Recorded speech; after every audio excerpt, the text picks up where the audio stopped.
சென்னை மயிலாப்பூரில் திமுக எம்பி ஜெகத் ரட்சகனின் புத்தக வெளியீட்டு விழா ஒன்று நடந்தது.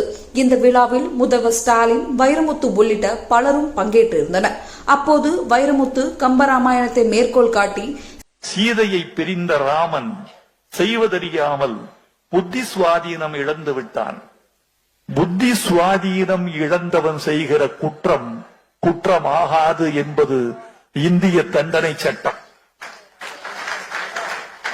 இந்திய தண்டனை சட்டத்தின் 84ஆம் பிரிவு சொல்லுகிறது, புத்தி மாறாட்டத்தால் மதிமயங்கி ஒருவன் ஆற்றுகிற காரியத்தை அவன் குற்றம் என்று அவன் மீது சுமத்த முடியாது என்பது இந்திய தண்டனை சட்டம் சொல்லுகிற செய்தி 84ஆம் பிரிவு. இது கம்பனுக்கு தெரியுமோ தெரியாதோ, சட்டம் தெரியாது, அவனுக்கு சமூகம் தெரியும், உளவியல் தெரியும். இந்த மன்னித்தலில் ராமன் என்ற ஒரு குற்றவாளி முற்றிலும் விடுவிக்கப்படுகிறான். இவ்வாறு ராமன் பற்றி வைரமுத்து பேசியது தற்போது சர்ச்சையை ஏற்படுத்தியுள்ளது. வைரமுத்துவுக்கு பலரும் கண்டனம் தெரிவித்து வரும் நிலையில் வைரமுத்துவின் இந்த பேச்சு இந்துக்களின் மனதை புண்படுத்தும் என்று தெரியாதா என கேள்வியும் எழும்பியுள்ளது.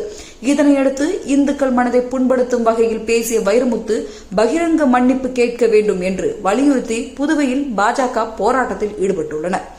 மேலும் தமிழக பாஜக தலைவர் நயினார் நாகேந்திரன் பேசுகையில், மத ஒற்றுமை குறித்து மேடைக்கு மேடை முழங்கும் திமுகவினர் இதுவரை எந்த கண்டனத்தையும் தெரிவிக்காதது ஏன்?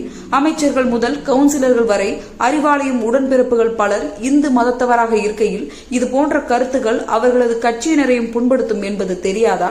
கம்ப ராமாயணத்தை முழுமையாக படித்துணராமல், தமிழ் அகராதியின் அடிப்படை அர்த்தம் அறியாமல் வைரமுத்து போன்றோர் தங்கள் இஷ்டத்திற்கு திரித்து பேசுவது கண்டனத்துக்குரியது.